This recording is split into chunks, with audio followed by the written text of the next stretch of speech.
दोस्तों, इंसान का बुरा वक्त तब शुरू नहीं होता जब लोग उसके खिलाफ हो जाते हैं, बल्कि इंसान का असली बुरा वक्त तब शुरू हो जाता है जब उसके अपने ही उसके खिलाफ हो जाते हैं। ये बात हम कर रहे हैं राज कुंद्रा के संदर्भ में।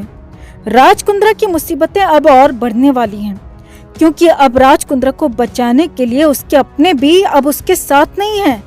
राज कुंद्रा के कुछ अजीज लोग जो राज कुंद्रा के हॉटशॉट्स और कैनरिन नाम की ऐप से जुड़े हुए थे, वो अब राज कुंद्रा के अगेंस्ट हो गए हैं। और अगेंस्ट ही नहीं, बल्कि उन्होंने पूरी पार्टी बदल दी है। पुलिस के सपोर्ट में वो आ गए हैं और इस पूरे मामले की इन्वेस्टिगेशन में वो पुलिस के सरकारी गवाह बनने के लिए राजी हो चुके हैं। 4 लोग हैं जो राज कुंद्रा की कंपनी के लिए काम करते थे। 11 लोगों को अरेस्ट किया गया है अब तक। उनमें से ही ये 4 लोग हैं जो पुलिस के सरकारी गवाह बनने के लिए तैयार हो चुके हैं। इनफैक्ट गवाह बनने के बाद इन चारों एम्प्लॉइज ने क्राइम ब्रांच की मदद करनी भी शुरू कर दी है। आपको बता दें कि ये जो खबर आ रही है कि कैसे राज कुंद्रा के वियान इंडस्ट्रीज पर जब दूसरी बार छापा मारा गया तो एक सीक्रेट अलमारी का पता चला था। तो आपको बता दें दोस्तों कि जब क्राइम ब्रांच पहली बार छापा मारने गई थी, वहां पर उन्हें ये सीक्रेट अलमारी का पता ही नहीं था। ये तो जो एम्प्लॉय सरकारी गवाह बने हैं, उन्होंने ही बताया कि वियान इंडस्ट्री का जो अंधेरी वाला ऑफिस है, उसके अंदर एक सीक्रेट वॉल के अंदर एक सीक्रेट अलमारी बनवाई हुई है और उसके अंदर आपको अहम डॉक्यूमेंट्स मिलेंगे। और वाकई में ये बात सही निकली।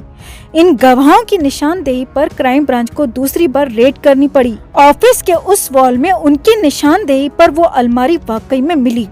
उस अलमारी को जब खोला गया तो उसमें से क्रिप्टो करेंसी, कुछ गंदी फिल्मों की स्क्रिप्ट्स, कुछ डॉक्यूमेंट्स भी मिले हैं जो कि अहम सबूत है राज कुंद्रा के खिलाफ। और ये अलमारी इस तरीके से बनाई गई थी दोस्तों कि मानो ऐसा लगता है जैसे ये दीवार ही है, कोई पता नहीं लगा सकता कि इसके अंदर लॉकर है। वही लोग इस अलमारी को जानते थे जो इस ऑफिस में काम करते थे और उनके बताने के बाद ही इस अलमारी का पता लगा। तो यही कारण है कि राज कुंद्रा की प्रॉब्लम अभी खत्म नहीं हुई है, अभी उसकी प्रॉब्लम्स और बढ़ने वाली हैं। इसके अलावा आपको बता दें कि ऑलरेडी मामले में ईडी भी आ चुकी है। क्राइम ब्रांच से ईडी ने राज कुंद्रा के मामले की सारी डिटेल्स ले ली हैं। कहां से कितना पैसा आया, वो पैसा कहां कहां इस्तेमाल हुआ और किस तरह से बेटिंग लगाई गई, किस किस बैंक में क्या क्या है, ये सारा जायजा अब ईडी ही लेगी और कुंद्रा के कई काले कारनामे और खोलेगी।